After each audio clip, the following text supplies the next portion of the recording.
What if I told you? There's a generation that remembers life before the internet, but was young enough to build the world after it? A generation that played outside until the streetlights came on, and later built LinkedIn profiles and answered Slack messages at midnight. They remember rotary phones. They remember the sound of dial-up. And they were adults when the first iPhone quietly rewired human behavior. Born between roughly 1977 and 1985. Not fully Generation X. Not quite Millennials. They're called Xennials. And psychologically, they might be one of the most interesting generations alive. Section 1. Identity formed during a technological earthquake. Neuroscience tells us something important. Research published in Nature Neuroscience shows that the prefrontal cortex, the part of your brain responsible for decision-making, impulse control, and adaptability, keeps developing into your mid-20s. Now think about the timing. While that brain region was still wiring itself, the internet became mainstream. Cell phones went from rare to universal. Social media platforms exploded, from Friendster to MySpace to Facebook. Information shifted from scarce to infinite. Most generations form their identity in one technological environment. Xennials formed theirs across two. They are digitally fluent, but not digitally dependent. They're comfortable offline, but not intimidated online. It's a kind of cultural bilingualism, and that changes how you see the world. Section 2. The Psychology of a Private Adolescence. Here's something younger generations never experienced. An undocumented childhood. No smartphones. No constant photo capture. No permanent social media archive. Your embarrassing haircut? It lived in memory, not in the cloud. Your worst breakup?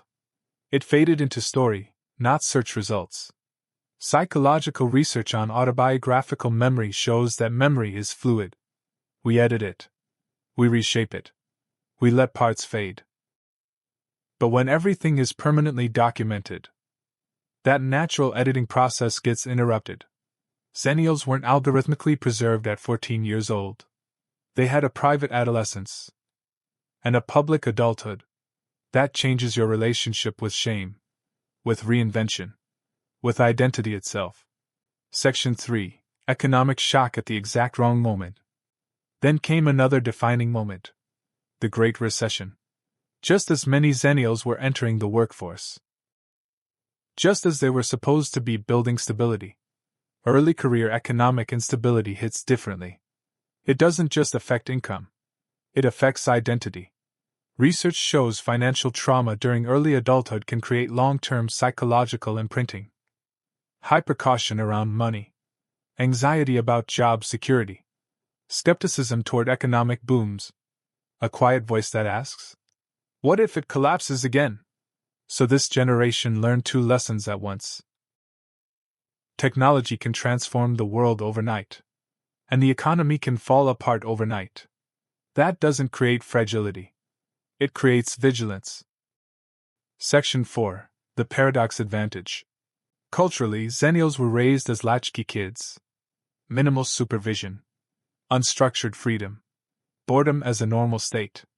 Then adulthood arrived during the early optimism of the internet, when it promised connection, democracy, and endless opportunity.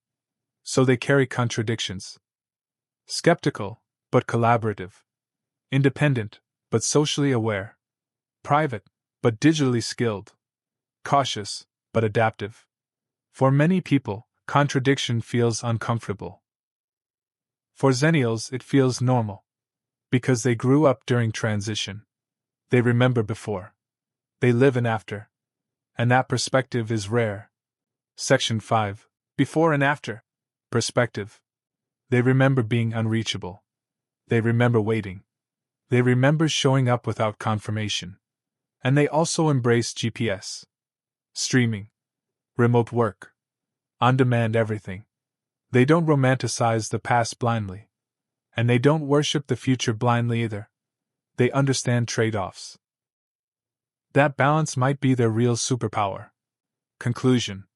In a world that keeps accelerating, AI, automation, digital overload, The people who've already lived through one massive cultural transformation may be the most prepared for the next. Xennials aren't superior. They're transitional. And transitional generations understand something others don't. You can change environments without losing your core identity.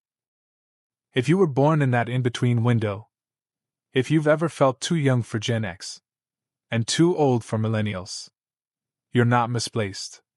You're transitional. And this channel is for people who think deeply about change, identity, and the psychology behind it. So subscribe. Because the world isn't slowing down. And understanding how we adapt, without losing ourselves, might be the most important conversation we can have. I'll see you in the next one.